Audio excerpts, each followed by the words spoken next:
کی ادائے پسند ہے تو ہمارے نوجوانوں کو اپنی خیر منانی چاہیے۔ ہو سکتا ہے کہ جب اللہ تبارک و تعالی اپنے ان نافرمان بندوں کے لیے جہنم میں جانے کا فیصلہ کرے گا تو ہو سکتا ہے ان کے قدم وہیں پر رک جائیں اور اللہ سے گزارش کریں، خدایا یہ وہ لوگ ہیں جو دنیا میں ہم سے محبت کیا کرتے تھے، یہ وہ لوگ ہیں جو ہماری طرح ان کا چہرہ ہوا کرتا تھا، یہ وہ لوگ ہیں جن کے سر کے بال ہمارے سروں کے بال کی طرح ہوا کرتے تھے، یہ وہ لوگ ہیں کہ جن کی ہماری جنس کی پینٹ کی طرح ان کی پینٹ ہوا کرتی تھی۔ تو ہو سکتا ہے کہ اللہ تبارک و تعالی ان کا طریقہ اپنانے والوں اور ان کا کلچر اپنانے والوں کو ان کے ساتھ جہنم کے اندر ڈال دے، اس لیے کہ المرء ما من احب، انسان مرنے کے بعد اسی کے ساتھ اٹھایا جائے گا جس کے ساتھ وہ دنیا میں محبت کیا کرتا تھا۔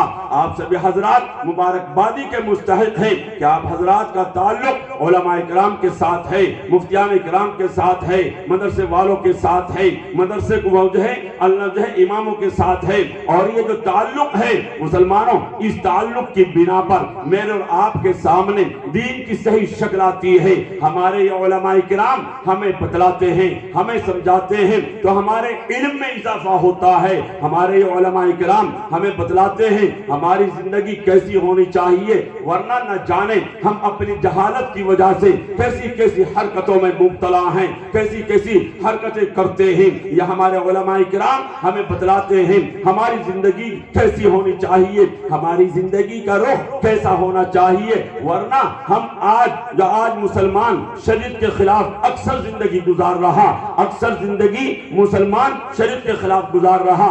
آج یہی وجہ ہے کہ جہاں بھی دیکھو مسلمانوں کو مارا جاتا ہے، مسلمانوں کو پیٹا جاتا ہے، مسلمانوں کے خلاف اسکیمیں بنائی جاتی ہیں، مسلمانوں کے خلاف سازشیں ہو رہی ہیں، مسلمانوں کے خلاف سوال یہ ہوتا ہے کہ ہمارے ساتھ ایسا کیوں ہو رہا ہے؟ اے مسلمانوں، کسی بیگم کو دوست دینے کے بجائے، کسی حکومت کو دوست دینے کے بجائے ہم مسلمان ہیں، ہمیں اللہ کے قرآن میں اس کا جواب تلاش کرنا چاہیے۔ اللہ کا قرآن کہہ رہا ہے وَمَا أَصَابَكُم مِّن مُّصِيبَةٍ فَبِمَا كَسَبَتْ أَيْدِيكُمْ وَيَعْفُو عَن كَثِيرٍ۔ لوگوں، جتنے حالات آ رہے ہیں اور جتنی پریشانیاں آ رہی ہیں اور جتنی مصیبتیں آ رہی ہیں، یہ سب تمہارے اپنے کرتوتوں کے نتائج ہیں، یہ سب تمہارے اپنے برے اعمال کے نتائج ہیں۔ تم نے اللہ کو ناراض کر رکھا ہے، زمین اور آسمان کے تیور بتلا رہے، تمہارا خدا تم سے روٹھ چکا ہے تمہارے گناہوں کی وجہ سے، تمہاری نافرمانوں کی وجہ سے۔ اور مسلمانوں، جب ہم اپنے سماج میں، اپنے معاشرے میں غور کرتے ہیں تو محسوس ہوتا ہے ہمارے سماج میں، ہمارے معاشرے میں کوئی گناہ ایسا نہیں ہے جو نہ پایا جاتا ہو۔ جھوٹ ہم بولتے ہیں، غیبت ہم کرتے ہیں، چغلی ہم کھاتے ہیں، اگر کسی سے قرض لیا نہ دینے کا جذبہ ہمارا ہے، پڑوسی کو ہم ستاتے ہیں، کمزوروں کے اوپر ظلم ہم کرتے ہیں، جوا، سٹے بازی اور نشے کی لت ہمارے نوجوانوں کے اندر پائی جاتی ہے، تو پھر مسلمانوں تمہارے گھروں کے اندر خوشی کہاں سے آئے گی، سکون کہاں سے آئے گا؟ اللہ کا مبارک کلام کہہ رہا ہے اے مسلمانوں، تمہارے خلاف حالات کا شکنجہ کس دیا گیا ہے تمہارے گناہوں کی وجہ سے۔ اللہ کا مبارک کلام کہہ رہا ہے تمہارے خلاف حالات کا شکنجہ کس دیا گیا ہے تمہارے گناہوں کی وجہ سے، تمہاری نافرمانوں کی وجہ سے، تمہاری برائیوں کی وجہ سے۔ ہم مسلمانوں اپنی زندگی کا جائزہ لیں، انفرادی زندگی کا جائزہ لیں، اجتماعی زندگی کا جائزہ لیں۔ اجتماعی زندگی، شادی بیاہ کے سلسلے میں ہم کیسی کیسی حرکتیں کرتے ہیں۔ مسلمانوں، کتنی عجیب بات ہے، آج ہمیں 10 سال ہو گئے نماز پڑھتے پڑھتے، 20 سال ہو گئے، 40 سال ہو گئے، آج بھی ہم نماز کے مسائل کے محتاج ہیں۔ ہم امام صاحب سے رابطہ کرتے ہیں، کسی عالم سے رابطہ کرتے ہیں کہ سجدہ سہو واجب ہوا کہ نہیں ہوا ہے، ابھی رمضان کا مہینہ آ رہا ہے، انجیکشن کی ضرورت ہے، ہم کسی عالم صاحب سے رابطہ کرتے ہیں کہ انجیکشن سے روزہ ٹوٹے گا کہ نہیں ٹوٹے گا۔ تو کیا بات ہے، ہمارے گھروں کے اندر ایک مرتبہ نہیں کئی مرتبہ شادی ہو چکی ہے، آج تک آپ نے آپ میں سے کسی نے کسی عالم سے رابطہ کیا ہے، کسی مفتی صاحب سے رابطہ کیا ہے اور شادی بیاہ کے سلسلے میں اسلامی اصول کیا ہیں اور کیسی لڑکی کا انتخاب ہونا چاہیے؟ بارات کے سلسلے میں ہم نے کسی عالم سے رابطہ کیا نہیں کیا؟ کیوں نہیں کیا؟ اس لیے نہیں کیا کہ ہم سمجھ سمجھتے ہیں کہ صرف دین کے احکام نماز روزہ ہے اور اسی کے متعلق مسائل ہیں. شادی بیاہ تو یہ تو ہمارا سماجی معاملہ ہے. ہم تو شادی بیاہ اپنی برادری کی ریت پر کریں گے. ہمارے یہاں جو پرمپرا چلی آ رہی ہے ہم تو اسی کے مطابق شادی کریں گے. مسلمان کتنا کھلا چیلنج دے رہا اسلام کو, مسلمان کتنی کھلی دھمکی دے رہا اسلام کو, ہم تو اسی طرح سے کریں گے جیسا کہ ہمارے یہاں پرمپرا چلی آ رہی ہے. مسلمانوں یاد رکھنا, جیسے نماز روزہ ایک عبادت ہے, نماز روزہ ایک عبادت ہے, شادی بیاہ ایک عبادت ہے. جیسے نماز روزہ ایک حکم ہے, شادی بیاہ ایک حکم ہے. اور مسلمانوں جب شادی ہوتی ہے تو اس دن سے ایک نئی زندگی کی شروعات ہوتی ہے. اگر اس دن بھی ہم اللہ اور اللہ کے رسول صلی اللہ علیہ وسلم کی ناراضگی کو مول لیتے ہیں, شریعت کے خلاف ورزی کرتے ہیں, تو ہمارے گھروں کے اندر خوشی کہاں سے آئے گی, ارے سکون کہاں سے آئے گا. وہ گھر تو تباہ ہو جاتا ہے جہاں میرے نبی حوا علیہ السلام کے لائے ہوئے دین کا مذاق اڑایا جاتا ہے, سنتوں کا مذاق اڑایا جاتا ہے. اور مسلمانوں یہ جو بچے ہیں ایسی شادیوں کا اثر جو دین کے خلاف ہوتی ہے, جو شریعت کے خلاف ہوتی ہے, ایسی شادیوں کا اثر ان بچوں کے اوپر پڑتا ہے. اور یہ بچے اللہ کی طرف سے بہت بڑی دولت ہے, بہت بڑی نعمت ہے. اگر ماں باپ ان کی تعلیم و تربیت کی ذمہ داری یہ ماں باپ کے فرائض میں سے ہے, اور اگر یہ بچے بگڑ جاتے ہیں, خراب ہو جاتے ہیں ماں باپ کے بے توجہی کی وجہ سے, یہ کل قیامت کے روز اپنے ماں باپ کا گریبان پکڑیں گے. ارے ماں باپ کو یہ شکایت بہت رہتی ہے, ہمارا بیٹا ہماری بات نہیں مانتا, ہمارا بیٹا ہمارا حق ادا نہیں کر رہا, ہمارا بیٹا ہماری نافرمانی کرتا ہے. ارے تم بھی تو دیکھو کہ تم نے اپنے بچوں کے حقوق ادا کیے کہ نہیں کیے. ارے بچوں کے کیا حقوق ہیں, ارے شادی کے بعد نہیں, پیدا ہونے کے بعد نہیں, شادی سے پہلے, دنیا میں آنے سے پہلے آنے والے بچے کا حق ہے. ارے کیا حق ہے جب اس کا کہیں نام و نشان نہیں ہے, جب کہیں اس کا ذکر نہیں ہے, اس کا کیا حق ہے. اے مسلمانوں ان نوجوانوں پر جس نے ابھی شادی نہیں کی ہے لیکن اس کا شادی کرنے کا ارادہ ہے, تو آنے والے بچے کا حق کا خیال کرتے ہوئے, آنے والے بچے کا حق کا خیال کرتے ہوئے اپنے نکاح کے لیے ایسی لڑکی کا انتخاب کرے جس کے اندر نماز ہو, جس کے اندر روزہ ہو, جس کے اندر اللہ کا خوف, اللہ کا ڈر ہو, جس کے اندر تقوی ہو, جس کے اندر شرم و حیا ہو, جس کے اندر اپنے بڑوں کی تعظیم کرنے کا جذبہ ہو. ایسا نہ ہو کہ اس کی زبان قینچی کی طرح چلتی ہو, اس کا کریکٹر خراب ہو. یہ نوجوان آزاد نہیں ہے کہ جس کی شکل و صورت اچھی لگ گئی اسی سے نکاح کر لے. نہیں, آنے والے بچے کا حق ہے کہ اپنے نکاح کے لیے ایسی لڑکی کا انتخاب کرے, ارے جس کے اندر دینداری ہو, جس کے اندر صالحیت ہو.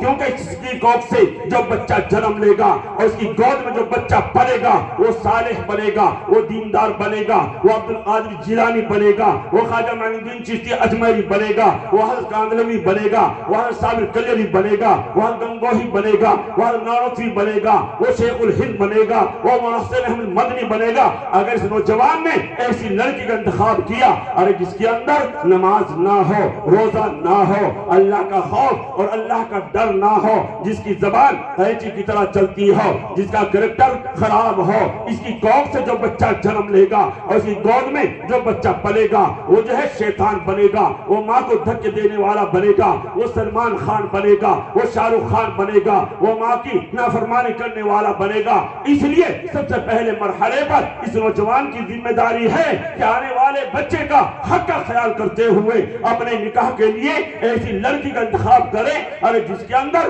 نماز ہو, جس کے اندر دینداری ہو. مسلمانوں ہم ایسے پہلو کو بھول جاتے ہیں. ہم تو یہ دیکھتے ہیں گاڑی کہاں سے ملے گی, بائک کہاں سے ملے گی, مال کہاں سے ملے گا, جبکہ اللہ اور اللہ کے رسول صلی اللہ علیہ وسلم کا فرمان ہے ہر قسم کا خرچ مرد کے ذمہ ہے. اللہ کا قرآن کہہ رہا ہے, اللہ کا قرآن کہہ رہا ہے ہر قسم کا خرچ مرد کے ذمہ ہے. مسلمانوں بائک کون لاتا ہے؟ بیوی لاتی ہے. جوتا کون لاتا ہے؟ بیوی لاتی ہے.